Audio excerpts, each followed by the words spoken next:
Susanak ingaz, Iturripen, Sarata apur bat entzungo zue, saio desberdinak ikusteko aukera eukiko dozue, Leintz Eskola Kiroleko saio desberdinak, eta pixka bat funtzionamenduan inguruan ezagutzeko, Susana igaldetuko zau bera daki gu baino desente hobetotxo hau. Susana, konta iguzu apur bat zelakoa dan Eskola Kiroleko funtzionamendua edo egitura zelakoa dan?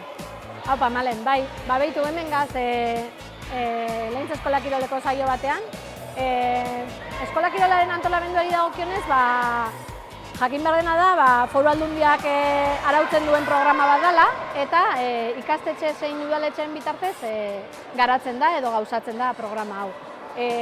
Baiaran mailan dugun egiturari dagokionez, ikastetxe guztiak bateratuta daude programa batean, eta Eskola Kirola bateratua gauzatzen dute hemen, 12 ikastetxe guztira, eta udaletxeen laguntzara izaten dugu arlo teknikoan aholkularitza ematen dutelarik. Orduan, 6-14 urte bitarteko ikasleentzako Eskola Kirola antolatzen dugu hemen, eta mailaka edo zikloka bereiztuta dauzkagu etapaka edo. Eta etapa horrik zela manatzen dio, zer da lantzen dena igual hasierako urtietan eta igual aurreratxu hau, zer da desberdintasuna ziklo bakoitzean? Baitu, azten gara, lehenengo eta bigarren lehen hezkuntzan jolasezi programarekin. Maila honetan oinarrizko trebetasun fisikoak lantzen ditugu, jolasa bide izanik.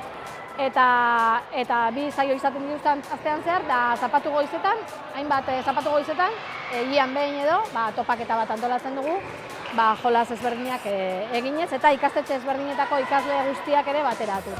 Lehen hezkuntzako 3. eta 4. mailan, azten gara multikirola praktikatzen, kirol ezberdinak ezagutzen, oinarrizko abileziak kirol horietan eta oinarrizko arauak ezagutzen baita ere, kirol horietan, kirol ugaritan, eta batez ere, Baiara honetan elkarteak dituzten kirolak lantzen ditugu. Igual etorkizunera begira edo, gero kirol elkarte horietan beraien ibilbidea egiten amaitzeko, ezta?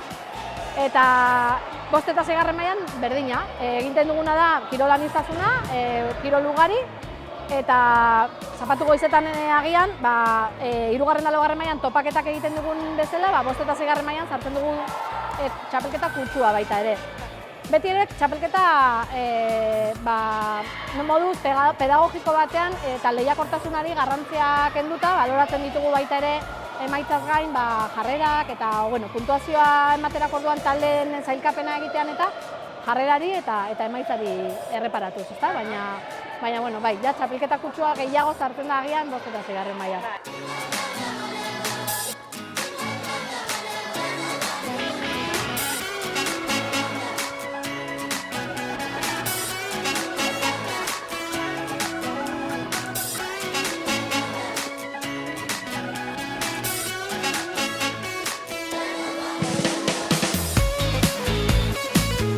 Eta klasiak eta zelan antolatzen die, esan nahi dut, ikastetxe desberdineko ikasleak batzen die, ikastetxeka banatzen die, edo zelan egiten dozu banaketa hori? Lehenengo eta 2. mailako ikasleen saioak ikastetxeetan izaten dira, autorritan jarraian, beraien ikastetxeetan. Eta 3. eta 4. mailan azten garaia, bideratzen kiroldegietara, eta bertan ikastetxeka banatzen ditugu, taldeak gelako zein ziklo berdinekoekin batera, eta zapatu goizetan partidak izaten dira, topaketak 3. eta 4. mailan denak batera, ikastetxe ezberdinetakoak eta nahaztuz.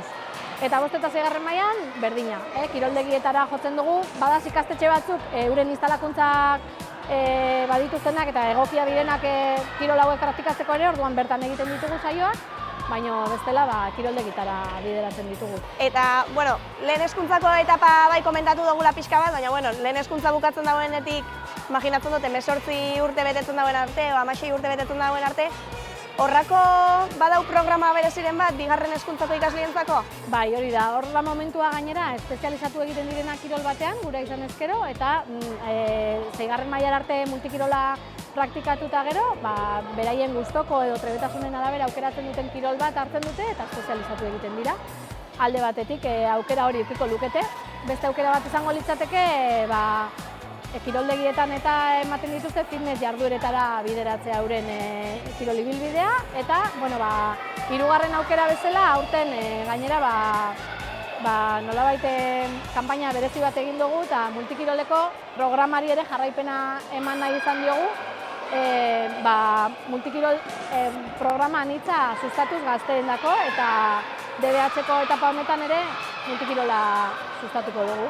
Hortan, badute hor, badauke abaniko zabalua eta aukeratzeko. Behin konta duztazula pixka bat zelandan eskola kiroleko antolaketa funtzionamendua, azaldu idazu zeintzuk dien helburuak bilatzen dituzuenak eskola kirola mitxartez, helburu dituzue? Helburuetako bat da haurraren garapen integrala lortzea, ezta?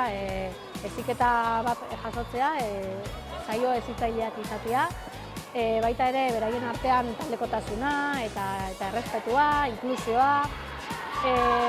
Gero, kirol arloari dagokionez, hastapen bat jasotzea, ezta? Kirol ohitura batzuk bereganatzea, kirol horietako ezaugarriak ere barneratzea eta kirolean ere ibilbide polit bat egiteko aukera edukitzea, ezta?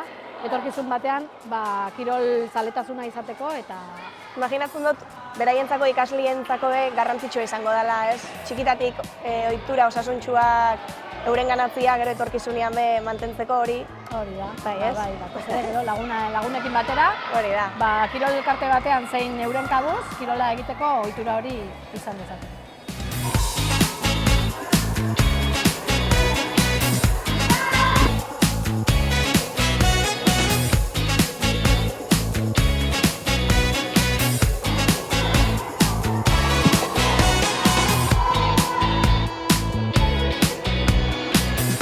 Eta jakingo zeuke esaten gutxi gora bera Leintz eskola kirolian, zenbat ume dazen izen eman da? Ara honetan 1.200 inguru izango ditugu, eta baina, debagoiena guztian eta eskola kirola kudeatzen dugun herri guztiak kontutan hartuta 2.000 inguru aurre edo izango ditugu. Leintz Bailaraz aparte beste herri batzuetako eskola kirola ere kudeatzen duzue? Oñatin koordinatzaile pedagogikoa dugu eta baita Soraluzen ere. Orduan gero baita ere Araban Gasteizen hainbat ikastetxeetan ere eskola kirola kudeatzen dugu eta han be badira ia 6.000 aurre inguru.